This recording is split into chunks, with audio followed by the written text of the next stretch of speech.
Hello friends, welcome to my channel. In this video we will cover grandfathering benefit.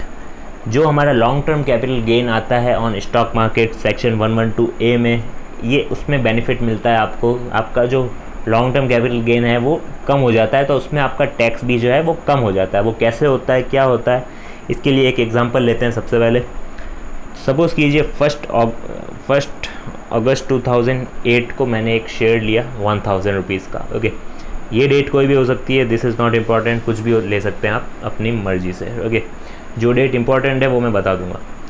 तो ये 1 अगस्त को मैंने एक शेयर लिया 1000 का, एंड 31 जनवरी 2018 को शेयर की वैल्यू हो गई 10,000। ओके, बट 1 फरवरी 2018 को क्या हुआ, अचानक से सेक्शन 10 सब सेक्शन 38 जो बेनिफिट प्रोवाइड करता था कि लॉन्ग टर्म कैपिटल गेन जो है वो एग्जेम्प्ट है। ओके, यानी long term capital gain on stock market जो है वो पहले एग्जेम्प्ट हुआ करता था सेक्शन 10 सब सेक्शन 38 में।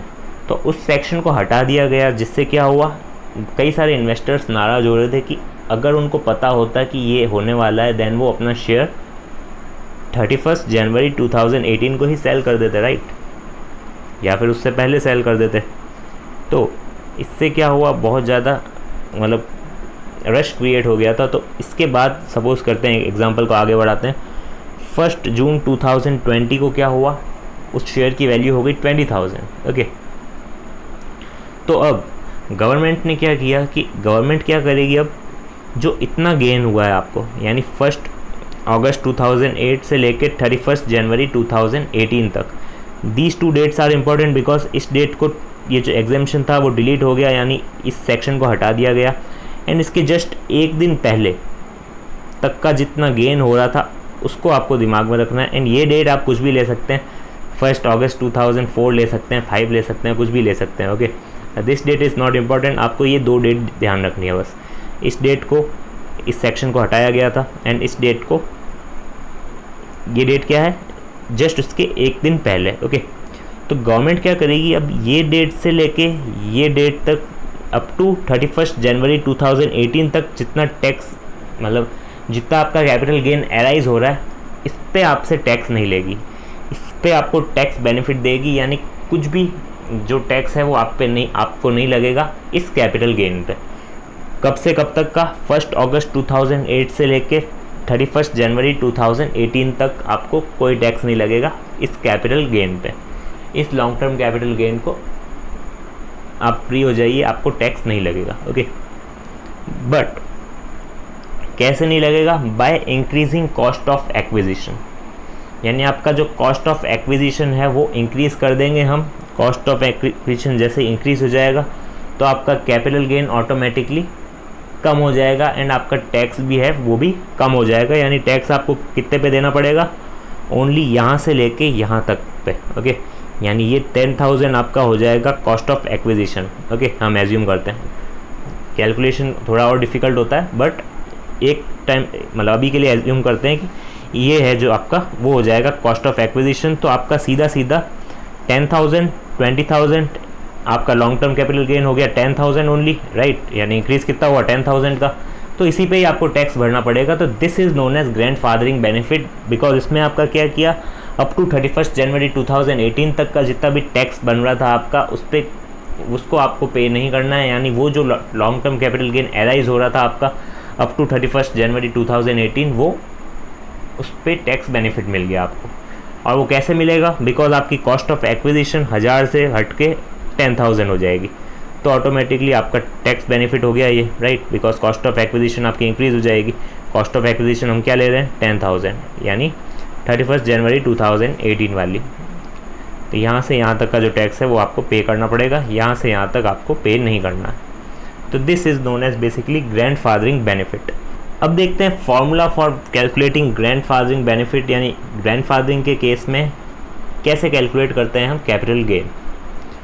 तो स्टार्ट करते हैं, सबसे पहले क्या लेंगे, सेल कंसिडरेशन, यानी जितने में हमने शेयर सेल किए, राइट, हमारे केस में कितना था 20,000। ओके, उसमें से लेस करेंगे हम कॉस्ट ऑफ एक्विजिशन, यानी कितने में हमने खरीदे थे। तो कॉस्ट ऑफ एक्विजिशन कैलकुलेट करने के लिए कुछ थोड़ा सा ज़्यादा कॉम्प्लेक्स प्रोसीजर है। आपको क्या करना पड़ेगा, सबसे पहले सेल कंसिडरेशन या फिर FMV यानी फेयर मार्केट वैल्यू ऑन 31 जनवरी 2018, यानी जिस दिन अनाउंस हुआ कि एग्जामेशन डिलीट हो रहा है उसके जस्ट एक दिन पहले। तो विच एवर इज़ लेस यानी सेल कंसिडरेशन और FMV whichever is less, इसका मतलब क्या होया कि सेल कंसिडरेशन को गवर्नमेंट रिस्ट्रिक्ट कर रही है up to fair market value. ऐसा क्यों वो मैं आगे बताऊंगा। तो अभी इतना समझ लीजिए, सबसे पहले क्या करना है, सेल कंसिडरेशन और fair market value which ever is less. फिर हम कंपेयर करेंगे जो अमाउंट आएगा किससे, कॉस्ट ऑफ एक्विजिशन, यानी हमारे केस में था 1000, विच एवर इज़ हायर। तो इससे क्या होगा ना, आपका सेल कंसिडरेशन जो था वो तो रिस्ट्रिक्ट हो गया FMV तक। यानी ऐसा क्यों हुआ, बिकॉज अगर सेल कंसिडरेशन आपका कितना होता, सपोज कीजिए कम होता, राइट, बिकॉज ज़रूरी नहीं है कि 20,000 हो सकता है 8,000 हो, राइट, तो उस केस में तो आपका लॉस आ जाएगा, राइट। तो गवर्नमेंट क्या सोच रही थी कि इसमें लॉस नहीं आना चाहिए, बिकॉज लिया तो एक्चुअल कॉस्ट ऑफ एक्विजिशन तो आपकी 1000 ही है, तो ग्रैंडफादरिंग की वजह से आपको लॉस नहीं आना चाहिए, यानी आपको ऐसा भी बेनिफिट नहीं देना है कि आपको लॉस आ जाए, आपको सिर्फ टैक्स नहीं देना है, बट ऐसा नहीं कर सकती गवर्नमेंट कि आपको लॉस प्रोवाइड करा दे, बिकॉज अल्टीमेटली आपको लॉस तो हुआ नहीं है, बिकॉज आपकी कॉस्ट ऑफ एक्विजिशन तो ओनली 1000 थी। अगर आप चेक भी करेंगे यहाँ पे सेल कंसिडरेशन अगर आप 8000 लेंगे तो आपको बेनिफिट हो जाएगा, यानी 10,000 आपकी कॉस्ट ऑफ एक्विजिशन हम मान रहे हैं बिकॉज ऑफ ग्रैंडफादरिंग, एंड यहाँ पे अगर 8000 ले लेंगे तो आपको 2000 का लॉस हो जाएगा, राइट, यानी 2000 आपको दिखाना पड़ेगा क्या, लॉन्ग टर्म कैपिटल लॉस। तो गवर्नमेंट ऐसा अवॉइड करना चाह रही थी, इसीलिए ये फॉर्मूला बना है। आपका जो सेल कंसिडरेशन है उसको रिस्ट्रिक्ट किया गया सबसे पहले फेयर मार्केट वैल्यू तक, यानी सेल कंसिडरेशन और FMV whichever is less, then उसको कंपेयर करेंगे कॉस्ट ऑफ एक्विजिशन से विच एवर इज़ हायर। ये जो अमाउंट आया and cost of acquisition whichever is higher, वो हो जाएगा हमारा कॉस्ट ऑफ एक्विजिशन, वो हम डिडक्ट करेंगे सेल कंसिडरेशन से, एंड फिर आ जाएगा हमारा लॉन्ग टर्म कैपिटल गेन।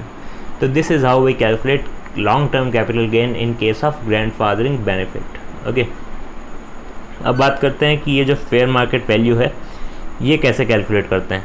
तो फेयर मार्केट वैल्यू जो है वो हो जाएगी हमारी हाईएस्ट प्राइस ऑन 31 जनवरी 2018, यानी जो ट्रेडिंग हो रही होगी उसमें जो हाईएस्ट प्राइस जहाँ तक गया होगा वो हो जाएगा हमारा fair market value on 31 January 2018। But it is possible कि उस दिन जो है कोई हॉलीडे हो, राइट, या फिर ट्रेडिंग हुई नहीं हो उस पर्टिकुलर शेयर में, तो उस केस में क्या करेंगे हम, अगर if no trading then highest price on the last date when trading took place, because अगर ट्रेडिंग हुई नहीं है उस पर्टिकुलर डेट पे तो हम क्या करेंगे, उसके जस्ट एक दिन पहले, अगर उस दिन भी कुछ प्रॉब्लम थी या ट्रेडिंग नहीं हुई है, देन उसके एक दिन पहले यानी लास्ट डेट जब भी ट्रेडिंग हुई हो उस दिन की हाईएस्ट प्राइस हम ले लेंगे as a fair market value on 31 January 2018। Okay, and it is possible कि उस टाइम शेयर अनलिस्टेड हो बट अभी वो लिस्टेड है, राइट। तो इस केस में क्या करेंगे, जो 31 जनवरी 2018 को अगर लिस्टेड है मतलब अनलिस्टेड है वो शेयर या फिर यूनिट, तो इन केस ऑफ यूनिट तो क्या करेंगे, उसकी NAV ले लेंगे, right, net assets value. And अगर शेयर्स का केस है देन कॉस्ट ऑफ एक्विजिशन जो है हमारे केस में क्या था 2008, तो वो जो ईयर है कॉस्ट ऑफ एक्विजिशन का उससे लगा कर क्या करेंगे 17-18 तक हम क्या करेंगे, इंडेक्सेशन कर देंगे। इंडेक्सेशन क्या होता है वो हम जानते हैं क्या होता है, मतलब इन्फ्लेशन का इफेक्ट देना। गवर्नमेंट ने क्या प्रोवाइड किया है, हर ईयर का अलग अलग मतलब inflation index, right, cost inflation index, उसके हिसाब से हम क्या करेंगे, इंडेक्सेशन कर देंगे। एंड उस वैल्यू को जब हमने कॉस्ट ऑफ एक्विजिशन मतलब किया था यानी परचेज़ किया था शेयर, तो उस दिन जो हमने अमाउंट पे की थी वो अमाउंट की वैल्यू 17-18 में कितनी होगी वो हम ले लेंगे as a cost of acquisition.